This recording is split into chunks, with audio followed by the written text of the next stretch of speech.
Welcome to the tutorial drawing using the Polyline tool. In this tutorial, I'm going to continue to clean up the front view sketch of the cartoon rabbit, but this time using the Polyline tool. So to access the Polyline tool, go to the Tools toolbar and hold down the Line tool icon.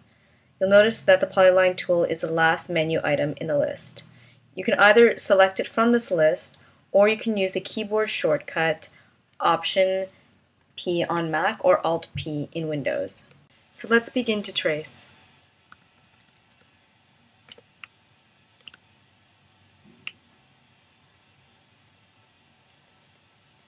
So as you start drawing, you might notice that the line that you're making is a bit too thick. As you can see here, it doesn't match up with the lines that have been previously drawn. So what you can do is go to the pencil style drop-down list and choose one of the other default pencil styles and continue drawing. The nice thing about this program, or what's different than a program like Illustrator, is that once you choose a different pencil width, which occurred as soon as we changed pencil styles here, the path doesn't automatically change to that new pencil width. You can have a line of one width and then have a line of another width along the same path.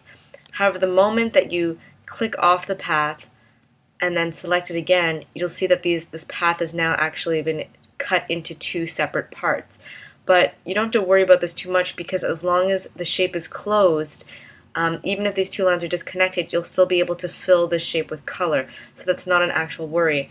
And this is actually kind of a nice feature as well, because if you're, say, drawing the clothing of a character with a thicker line and then you want to switch to a thinner line to do its hands or its neck or face, you can do that easily without worrying about the entire line transforming to a different width. But in my case, I'd like a single width, and I'd actually like to match this width here. So I'm going to delete these two lines, and I'm going to pick pencil line 6 and continue drawing. So some of these weird bumps here, I would actually probably stop right away and correct with the contour editor tool. But in this case, I'm going to keep drawing and draw the entire character and then go back and fix these things later in another tutorial.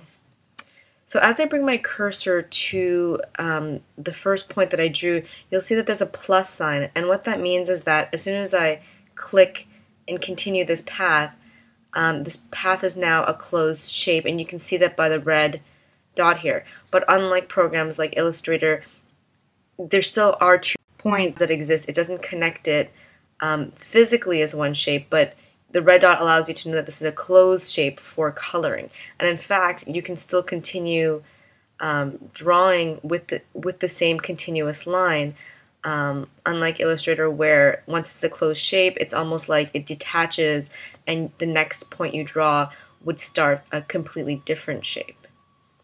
So this might be a good point in the tutorial to show you some of the options in the Tool Properties panel, the first one being Snap to Contour.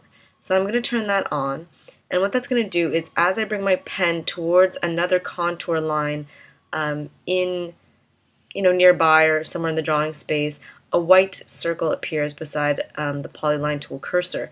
And what that allows me to know is that when I click down there, I'm going to know for sure that this point has snapped to a place on the contour here, which means that once again this is a closed shape and perfect for filling with color.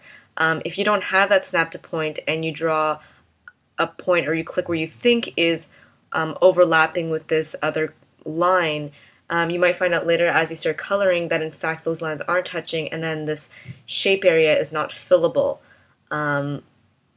So that's a good reason to use the Snap to Contour option.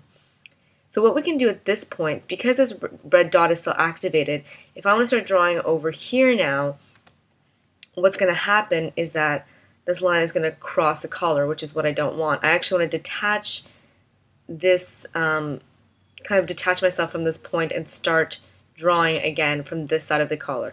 So I'm going to undo that. And what I can do is momentarily bring up the select tool by clicking the keyboard shortcut V, clicking somewhere in the white space, and now restarting my line. So I sort of deactivated that red point that was active. So now I can start with the red line here. And unlike Illustrator, you don't really need a closed shape to fill color. So here, this looks like, for a lot of people who are used to using Illustrator, an incomplete shape that this will not fill with color, but in fact it will, because it is touching the lines of this color here. And at any point, if there's some type of a gap or whatever, we can show you how to close that later on. So basically draw in a way where you would have your lines touching.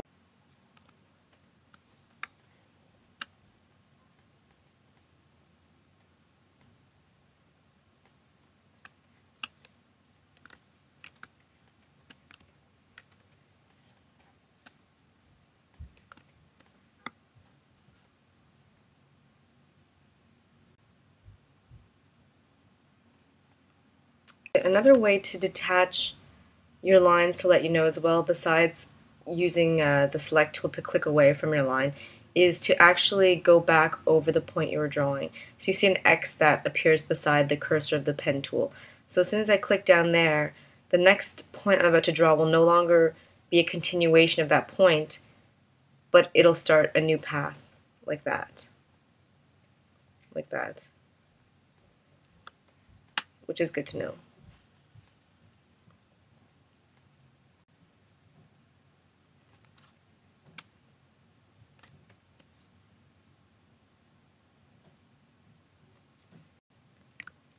So I'm just going to finish up the belt here.